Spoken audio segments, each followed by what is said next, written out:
Hello everyone, Bob here, and welcome to the Voice of the Movies.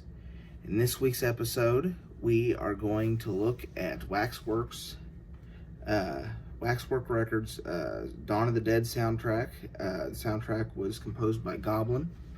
Out of all the horror movies that Goblin did the soundtrack for, this one's my favorite.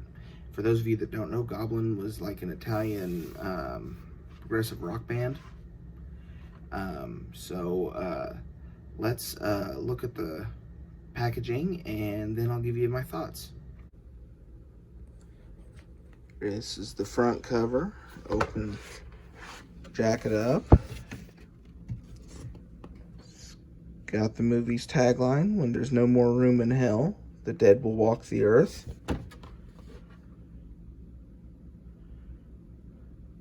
And what are they? They're us, that's all. Then, of course, there's your track listing on the back. List your members of Goblin down there. Then this particular album's credits.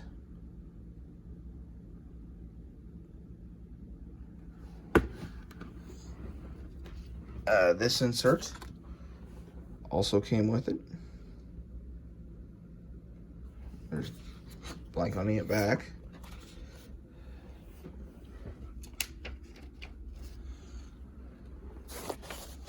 The records themselves, unfortunately this one doesn't come with plastic, but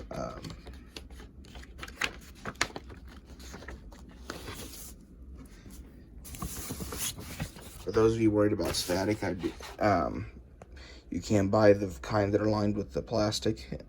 Then this is what one of the colored vinyl look like. Then the other side, just like that. And then this is the sticker on side B of the first record. So for those of you that have not seen Dawn of the Dead, the track has a very 70s feel to it. It's not a bad thing, but it does a very good job of like I said, it's kind of got a rock or a synth vibe to it, but it does a good job of building tension in the appropriate places. If you've seen the movie, you know that they take up residence in a shopping mall. And when they take up residence in a shopping mall, there are a lot of playful moments in this movie, and the humor moments are present in the score. Now, it does bear mentioning that there are some tracks that are not on this, but that are in the movie.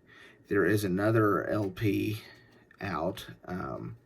I will insert a picture here in just a second here as soon as I finish this sentence, so that you guys know what the name of it is.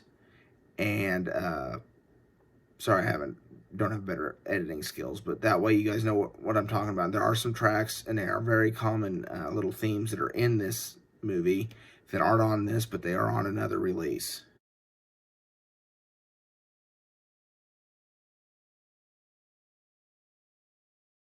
But that LP is available separately. I do not own it, but I do know it contains some of the tracks that are or that I find myself humming part of the time after I've watched the movie. An example that is the almost playful or cartoony music that plays at during the end credits of the film. But say I don't have that album, but it would be an excellent complement to this one, because this one does not have those tracks. But not to take away from this one. This one is a very solid release by Waxwork. The pressing is good. The artwork is good. The music is good. And if you're a fan of the movie or a fan of horror soundtracks, or you're like me and you collect Waxwork Records releases, it's definitely worth adding to the collection. Dawn of the Dead is a classic horror movie, and I can't imagine any other music accompanying this film.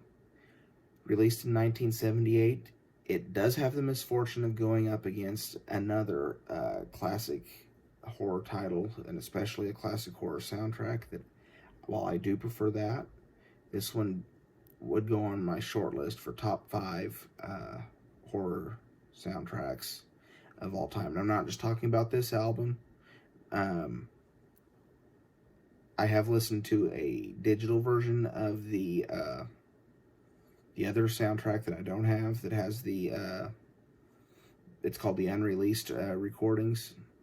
The two soundtrack releases for the film complement each other very well, and the work by Goblin, like I say, it would definitely go on my short list for top 5 horror scores of all time.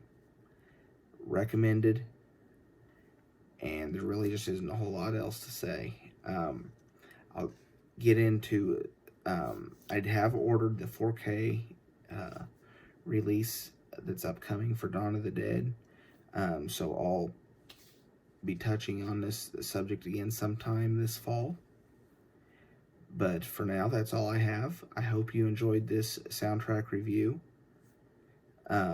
If you enjoyed it, please give it a like. Please consider subscribing to my channel. I try to have new content up daily. It doesn't always work that way, but that's my goal. Follow me on Facebook or Twitter. Just search for Bob the Film Guy. And for now, this is Bob, signing off.